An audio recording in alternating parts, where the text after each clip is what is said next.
full sun at the moment, so I've got the umbrella up. It's a beautifully warm day yet again in Sydney. And because I'm outside, someone's just started using power tools. It's pretty predictable. Maybe a leaf blower. Usually, in usual times, the real reason I wouldn't be able to sit out here at my table in the backyard at this time of day and talk to you is that there will be probably every couple of minutes there'll be a plane overhead, and that's just not happening at the moment. So there's a bit of a relief for us in the inner city. I can't really show you the good bits in my garden because the light's all wrong.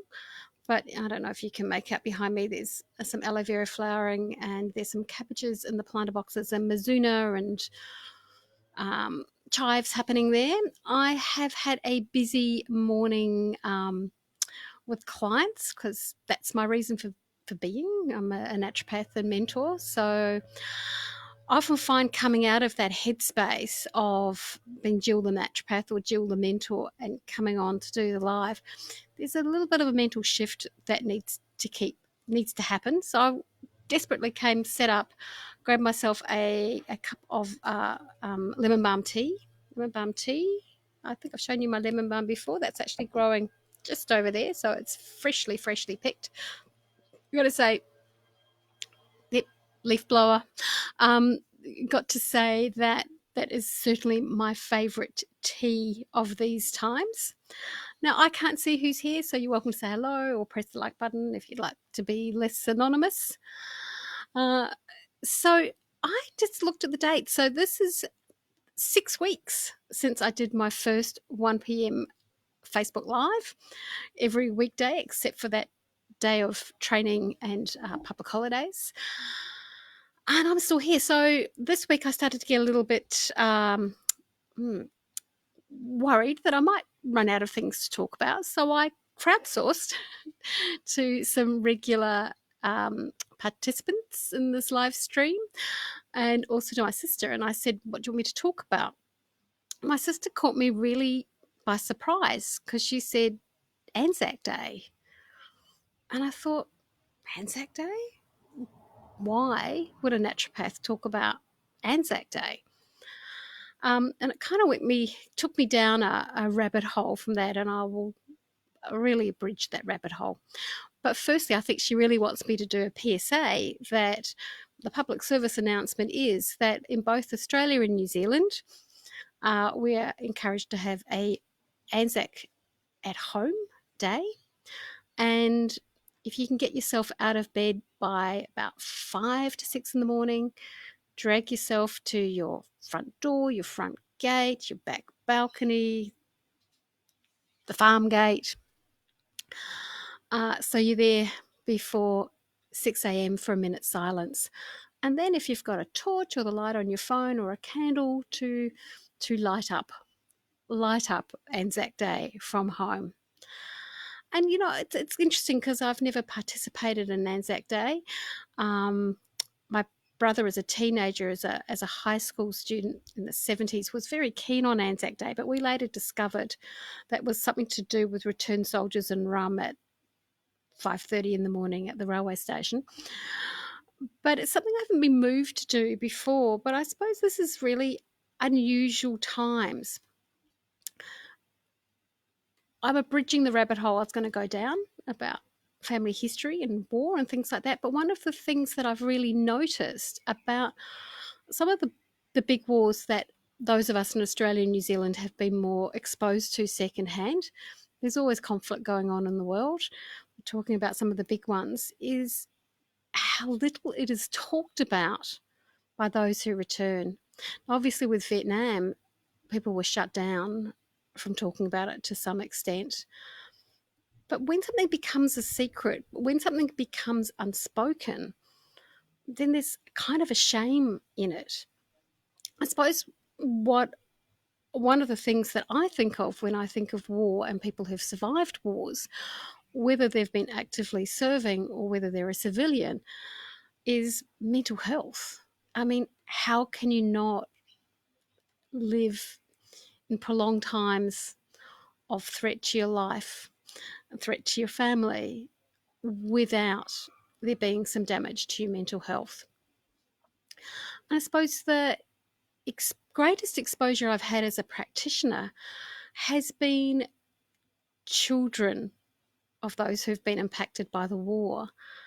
Um, I've worked with quite a few clients who have been children of Vietnam vets, uh, and not all Vietnam vets have had a bad war and been damaged by it. But unfortunately, the clients that I've seen have had a negative impact of their family life, of mental health issues, being usually in this case of their fathers who have served. And the other ripple I've seen, um, working in Melbourne for 23 years as a naturopath, Melbourne has a disproportionately high Holocaust survivor population. It's one of the biggest places that survivors have settled in the world. And I was quite early in practice, so I would have been in the early 90s, when I'd had a few female clients who were children of survivors of the Holocaust, of the camps. And it seemed to me that there was something they had in common, and that was a lot of reproductive issues. And I remember talking to a colleague who comes from a survivor family and was very involved with survivors of torture. And I said, is this an anomaly, or is this something that's well known? And it is very well known. So I suppose, speaking to my generation and younger generations, war for many of us can seem quite abstract. I was certainly too young to really feel the impact of the Vietnam War. I was out protesting against the Iraq wars, but to think that it's like secondhand smoke. There's secondhand effect of being the child, perhaps potentially the grandchild of survivors of conflict. But these ripple through families.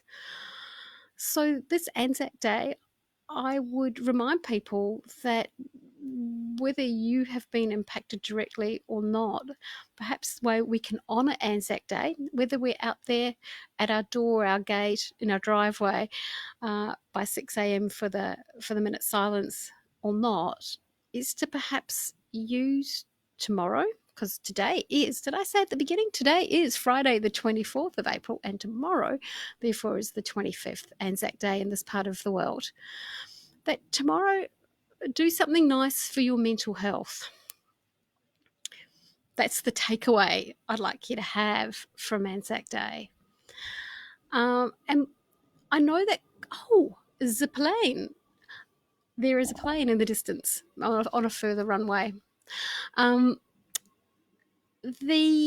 What I've been noticing is I've had this conversation quite often with people who are comparing our current interesting situation as our war. Look, I really don't think for many of us that the impact on our well-being is going to be as extreme. It's certainly an extreme time, but here I am sitting in the sun. I'm still working. I know not all of you have been so lucky, but I don't know if there's one thing that may make this not our war is that we can talk about it. It's not going to be a huge shame or something that we won't be able to talk about in future. But I've really noticed, as I may have mentioned, this kind of second or third wave of our reactions to lockdown and physical and social distancing.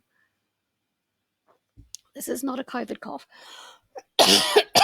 It's a too much talking today cough. I'm finding people's mental health is starting to get a bit more impacted from prolonged isolation. So yeah, that's my thought for the day, is what can you do for your mental health today and definitely tomorrow.